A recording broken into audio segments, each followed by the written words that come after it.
day, ladies and gentlemen, and you're all very welcome to this Knowledge Hub session in which we're focusing on a key channel of the business in the Americas, North and South, and that's border duty-free shopping.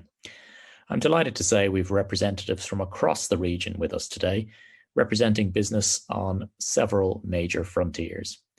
They are Duty Free Americas CEO Jerome Felic, Neutral by Lurix Duty Free CEO Marcelo Montico, and IGL Vice President Justin Gee. You're all very welcome to this session, gentlemen. Can we start with an overview of where we are today in each of your businesses, the travel situation, store openings, and ability to trade as this pandemic continues? Marcelo, can I come to you first? Yeah, sure. I mean, the neutral operations closed last year with a drop of about 45%, far from our expectation, but significantly better than the average industry, which fell 70%. After the pandemic started in March last year, we were 45 days with the store closed. As soon as the conditions allowed, we were opening with reduced hours and with the staff that don't exceed the 35% that the staff we had previous on the arrival of the COVID. The border is still closed. There is not a free movement between Uruguayan and Brazilian tourists. And we are operating with reduced hours and with a very reduced number of consumers. In that directions, the critical point is to increase average tickets, since we are not able to manage how many consumers can reach our stores. So, I mean, there is a complicated situation, but we believe that always in the hard times, you have the possibility to improve most of the criteria and procedures that usually on the good times, you do not have the pressure to do that. In that order, we manage on we manage a very decreased operational costs and balance expenses with income. That so far we are on a very better position to capitalize the increase of sales when the borders are still open again. And just to clarify, number of stores that you operate as a group overall. Obviously, in 2019 there was some big changes at Neutral Duty Free with the Top Brands merger. So maybe just for people who aren't as familiar with the business, how many stores have you got across the border business and in the region? Sure, and thanks for the question. Right now we have 9 stores with 15,000 square meters in total. Right now, with the pandemic on the situation, we have opened 7 stores with 11,000 square meters. We just still closed the Melancia store in Rivera, between Rivera and Livramento. And we also have one, the Lurix store closed in Rio Grande. After that, we are operating with the rest of the 7 stores with a nice performance, so accomplished with the situation that we have through the pandemic. Okay, and just to finally clarify on travel between Uruguay and Brazil, what's the situation? Are there particular rules? Do you need COVID tests? How free are people to make those trips? Well, I mean, the characteristic of the border between Uruguay and Brazil is that part of the borders are binational cities. That means that part of the city is Uruguay and part of the city is Brazil. In that line, we don't have any controls from when you cross the line, but we are able just to receive consumers who are living on the binational city, not far from Brazil. Just to give you an idea, we manage as a potential spike of consumers about 17 million people until Curitiba. But right now, as a consequence of the border are closed, we are just having the chance to attend 170,000 people who are living on the binational cities. There is not allowed from the Uruguayans enter to Brazil, and also there is not allowed that the Brazilians into Uruguay. There is just a line in the border where it's open for both sides, but just on the commercial area. Just to give you an example, in Rio Branco, when you have a bridge between Uruguay and Brazil, there is not allowed to cross the bridge until just the commercial area on the border. And what's your view, Jerome? Well, first of all, thank you for having me. I appreciate it. Again, reaching out to me. I really appreciate that. So really, having the shops in the border, it really depends on what border we're talking. Every border has got its own restrictions and dynamics. Some areas we were able to open and others we were not able to open. For example, on the border of Canada, we have a handful of stores that are able to open, but they can only service commercial traffic. There's no other travel in between. And that's been kind of tough pretty much the whole year. On the border of Mexico, we have a lot of shops that have been open, and every border varies. It just varies with the amount of traffic you're going to get. Mexico, for the most part, has been shut down, but there is some travel, and they do allow people to come into the U.S. to buy their essentials. So we've been fortunate on that end of it for the border.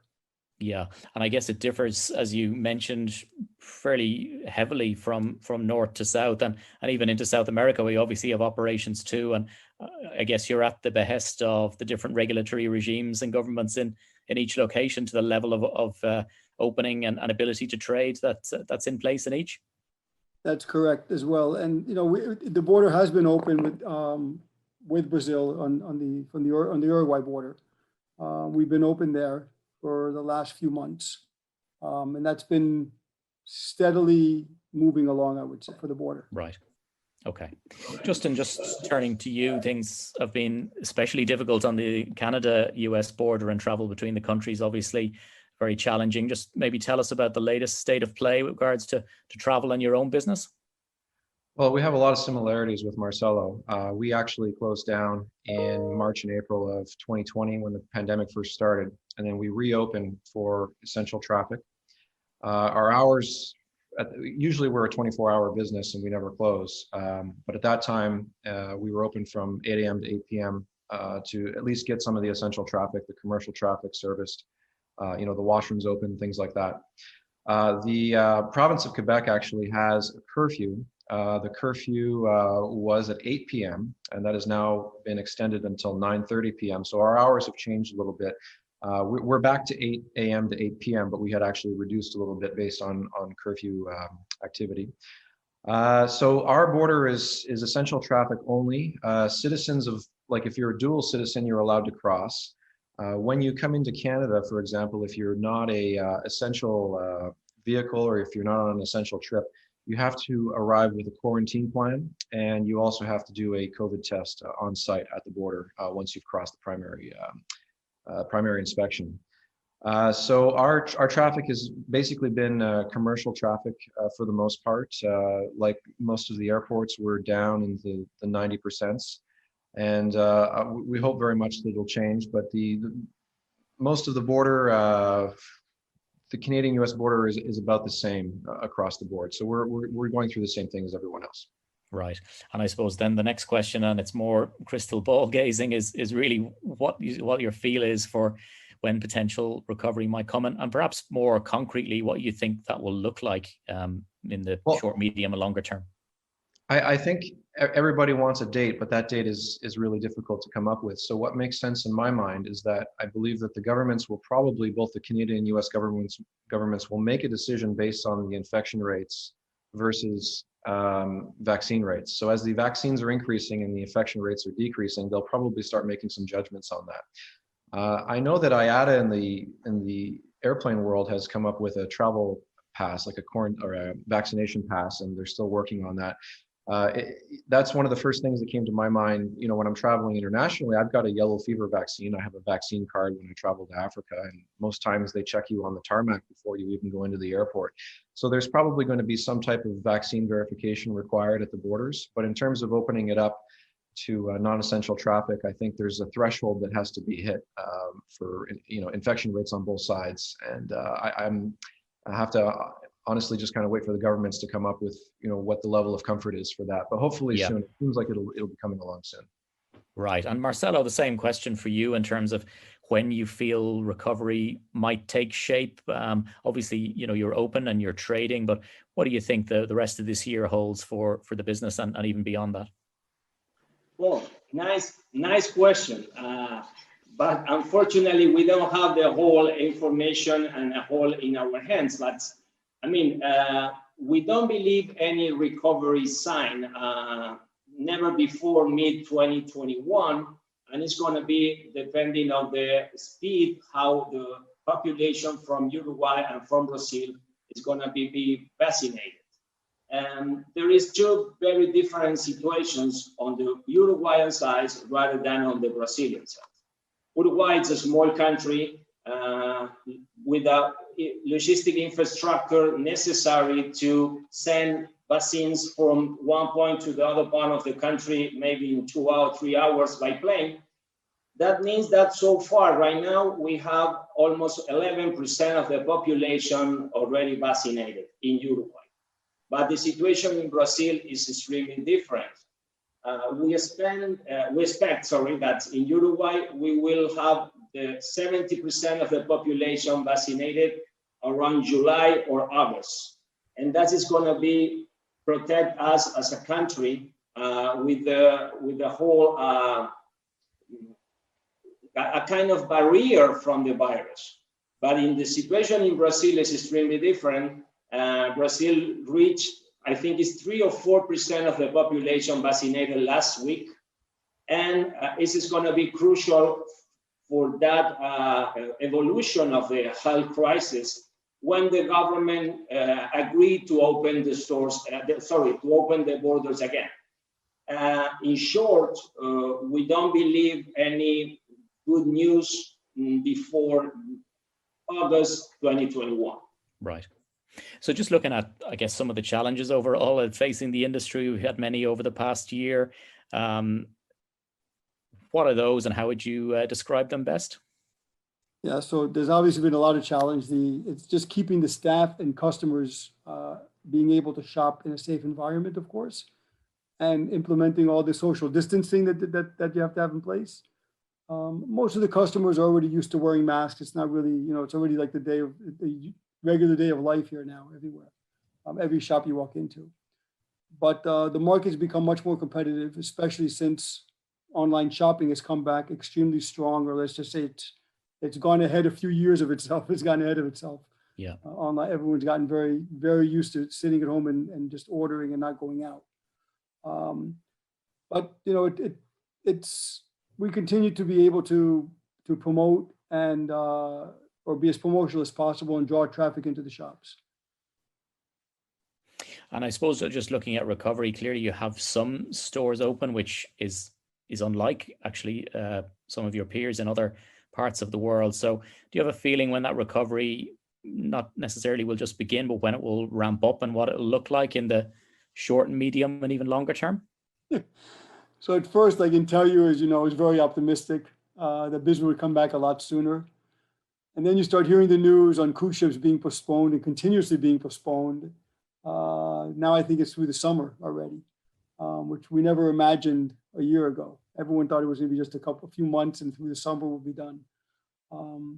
That's already putting a negative on the travel industry in general. And now that we're looking at the end of the summer and we don't know what's going to be before the end of the year, of course, the vaccine will play a big role in this, in the recovery.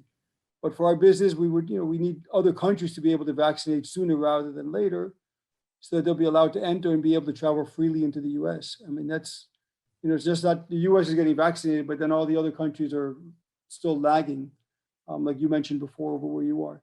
And South America, it's a big question, which for in different parts of South and Central America, it's a question when they're going to get the vaccines, how many they're going to get, and how long it'll take them to vaccinate until enough of the population can start traveling again. Just looking a bit further ahead to the type of consumer and the demands that they're going to make on retailers, all retailers, but in this case in particular on the borders, how do you think their expectations are going to change, Justin, around the offer, the environment, willingness to engage and transact. I guess you're already seeing some signs, even if limited, with limited data of that happening. But how are you planning for a very different type of consumer going forward? Well, our customers and the core customers that we see between Montreal and New York City remain the same, and the customer experience is going to be as important as it was before. The differences that we're planning is that we're very soon launching a website that's going to offer curbside pickup. Digital marketing and digital sales, I think, are going to be at the forefront, as they are with most businesses. That's something that's become very, very important. I also believe when we had SARS, there was a bit of a boom at the border when SARS was going away, because people still had a little bit of an apprehension about taking an airplane. So we are expecting to have a bit of a surge when this is over. So people are really going to start hitting the border, and we're trying to figure out, I guess one of the largest challenges that we have is our inventory. What we've been doing right now is avoiding any expiration and also trying to avoid the out of stock. But while our commercial customer is not all of our customers, we need to plan for that surge. We don't really know when that surge is going to happen, but we also don't want to have any out of stock situations when that occurs. So it's going to be a combination of juggling what our inventory is with the digital marketing and the curbside pickup. But after things have come a little bit more or less back to normal, our core customer has not changed. I don't think that our alcohol categories are going to be changed very much. We still have the same traveler going between Montreal and New York that we would have before. So there will be a bit of a shift as things are coming back to normal. But after that, I think we should be essentially the same. Right, yeah. And when you talk about online, you are referring to pre-order, and also on the curbside pickup. Is that a pre-order and a staff member will bring the purchase out to the client in the car? That type yes, exactly. Yeah, the actual transaction has to occur at the border right before you cross, but the customers will be able to pre-order pretty much all of our items on our website. It's a very comprehensive website of everything that we have. So I think that the curbside pickup is something that in Canada at least has become the norm for a lot of stores. You are still allowed to go into businesses, but a lot of the curbside pickup has become very popular, and we expect that to happen at the border when people are crossing again. Right. Marcelo, I think you may have embarked on something similar at Neutral in terms of pickup and delivery to people outside, or you're planning that. Maybe just tell us a little bit about how you're planning for the consumer of the future. Well, it's a nice point, because some of the changes that the COVID provide us is that how the consumers interact with our portfolio, and just not on the traditional way. I mean, some of the big changes in consumer habits is the e-commerce, and this platform come to stay from the consumers across the region. In that line, Neutral is investing in the new technology tools to provide to the consumers in this new context to be not replace the face-to-face sales, but just find a way to complement on the consumer's behavior. Just to give you an idea, before the pandemic, we were an average time of the consumer spending at the shop about 37 minutes. And with the pandemic, it dropped to 16 minutes. There is less chance to sales, less chance to engage the average ticket and engage the consumer for non-planned purchases. In that line, we launched last year, in mid of 2020, a new platform which is pickup contactless, that the consumers made the purchase through the website, or the reservation there through the website, and they indicate the date and the time that we will pick up the purchase on the store. And in that case, our consumer service team wait for the customer on the parking lot, and the consumer need to sign the voucher and satisfaction guarantee. That gave us a huge opportunity to go through the storm on a better way. But definitely we were to expand our creativity as a retailer to find new ways to interact with the consumer. Yeah, and with that change and a move to online, have you seen any changes so far in purchasing habits? Do you anticipate any in terms of what people will buy, what products or categories, or do you think that will remain very much as it was before? Yes, I mean, I think it's in the business between Uruguay and Brazil, there is some pillars on the industry which still be the same. I mean, like drinks, first, beauty, on secondary. Between the two, we reach 70% of the sales. That's on the other categories, which have also huge potential. We were launching shop-in-shop and exclusive brands in Neutral last year, like Pandora and Adidas. And we plan to launch also this year MAC in Chuy and in Rio Grande. And in that way, we have we are more seduced to the consumer with some brands which are not able to find on the local cities when they are living. I mean, part of our strategy is to engage consumer through innovation on the portfolio that we were offering before the pandemic. But just to be short, we never forget that the genesis of our business is the saving against the local market.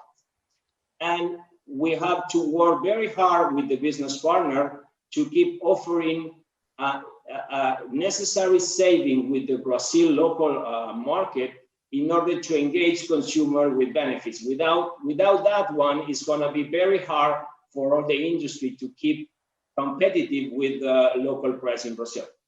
Yes, and Justin, I guess, I mean, you mentioned that probably the predominant categories led by liquor, I believe, will remain much the same because the consumer is going to be the same. But there are other dynamics that you need to be aware of and react to among that consumer base. And is there, do you need to consider how you operate your business model in any other ways? Well, it's a very hard question to answer. It's another crystal ball, but I think right at the beginning when that surge occurs, we're going to have a much higher sales in confection and food items. There's going to be a lot more people in their cars traveling, so the need for that kind of thing in the car is going to be a lot higher than it normally would be.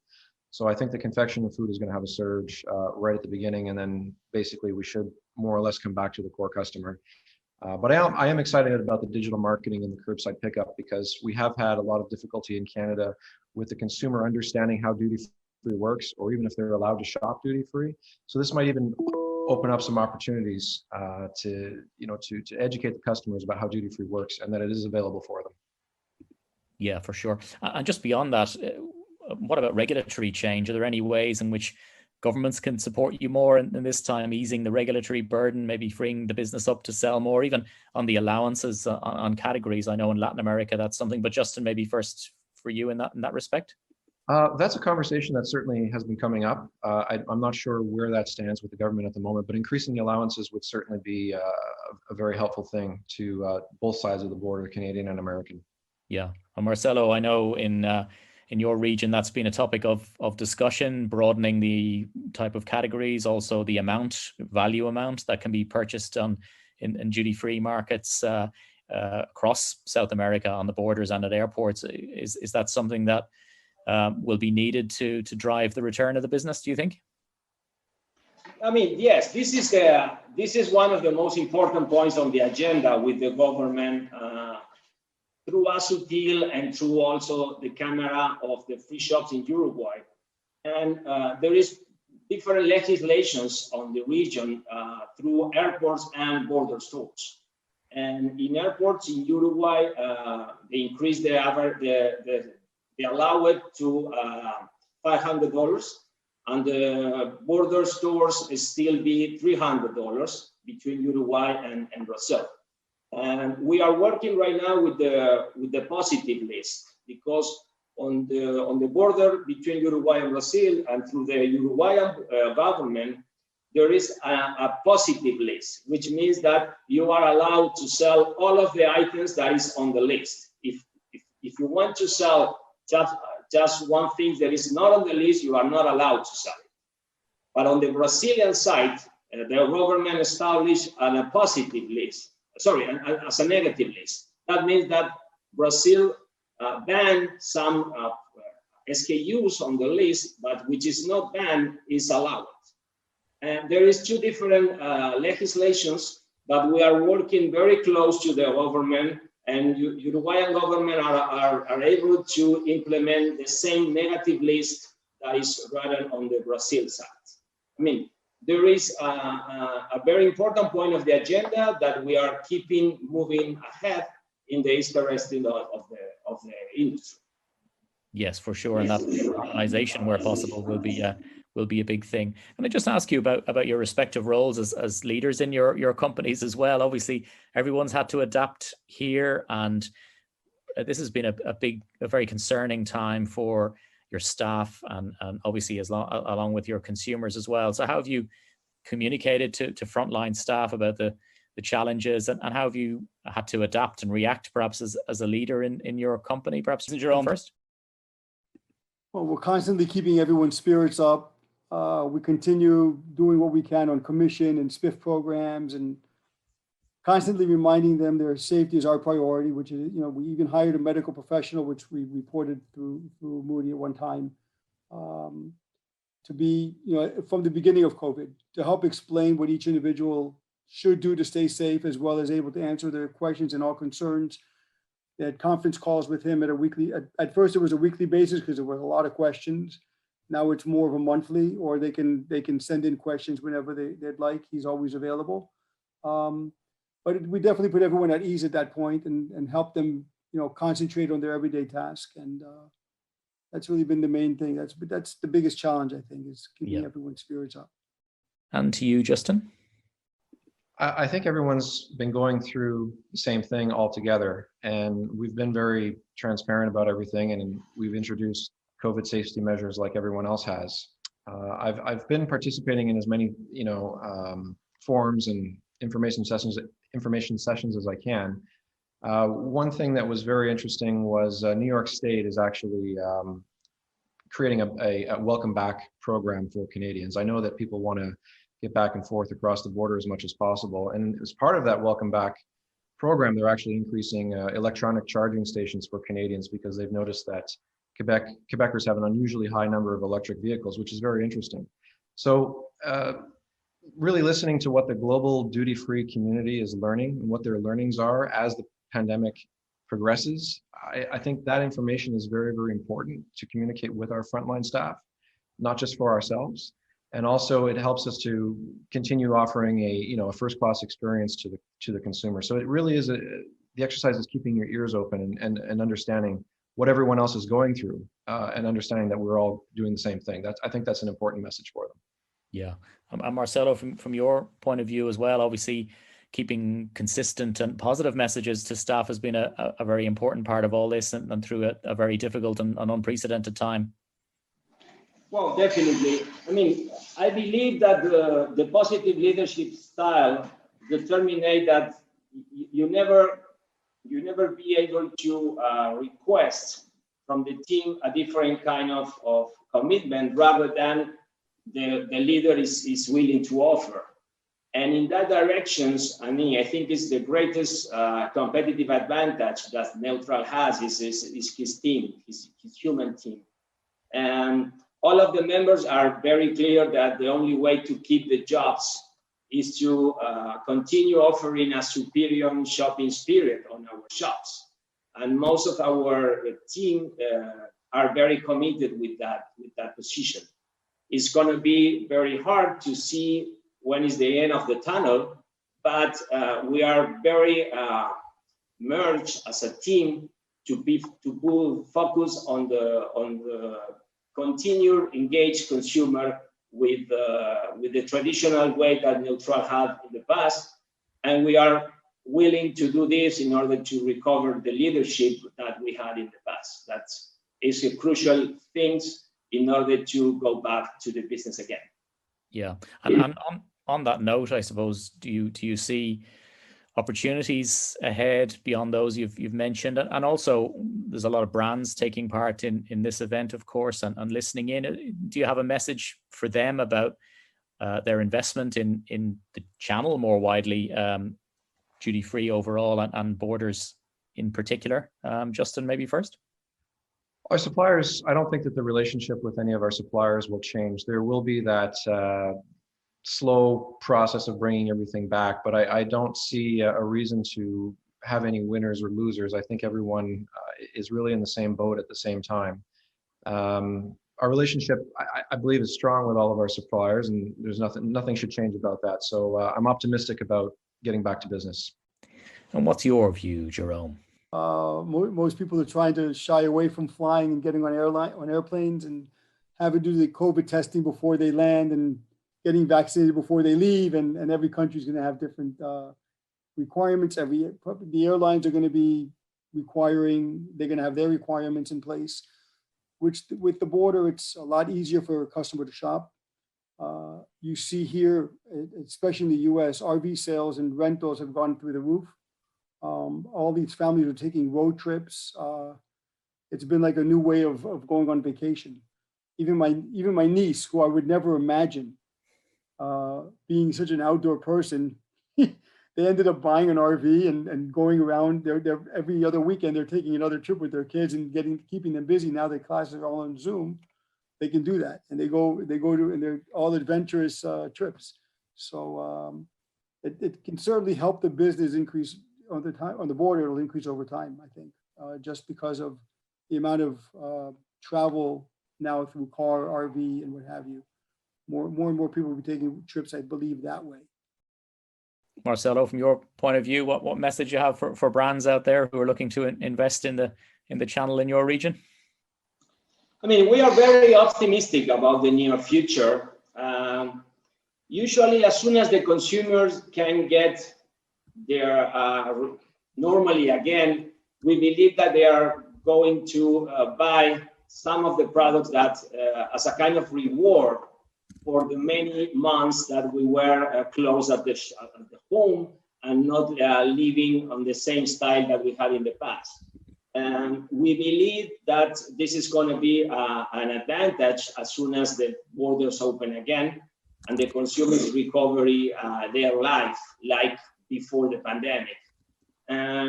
For that reason, we are very optimistic with the near future. And also from the macroeconomic point of view, we are in the region who last 5 years, we were on the recession or with a little growth, but we expect for the 2022 that we are starting for a period of economic expansion on the region that definitely will impact on a positive way on our KPIs. We are optimistic about the near future. Good. Well, that's an upbeat note on which to close. And I want to thank our panelists for their time and contribution, Marcelo, Justin, and Jerome. And please enjoy the rest of the Knowledge Hub sessions this week. Thank you all.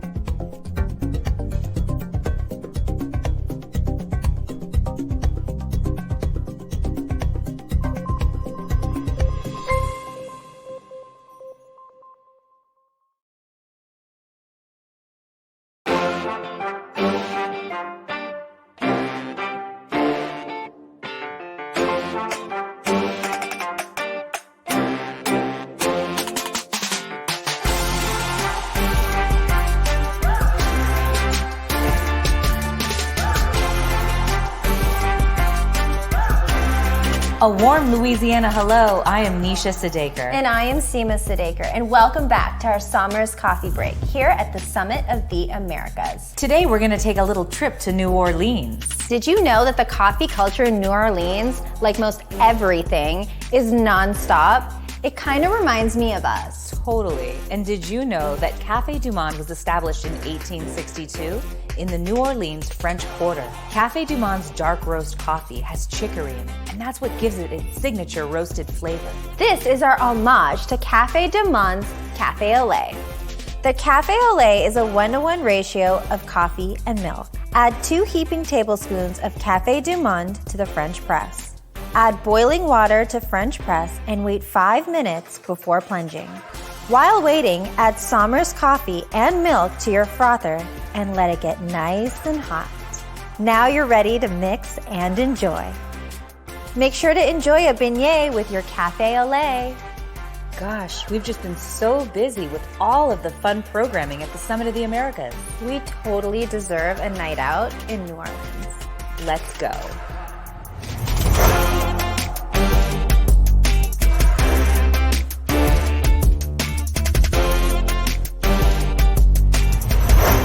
Wow, that was so much fun. New Orleans is amazing. We had such a blast. Make sure you all join us for a Somers cocktail at the Duty Free Global Club Americas on Thursday at 5 p.m. Eastern Standard Time. Let's make magic with Somers together.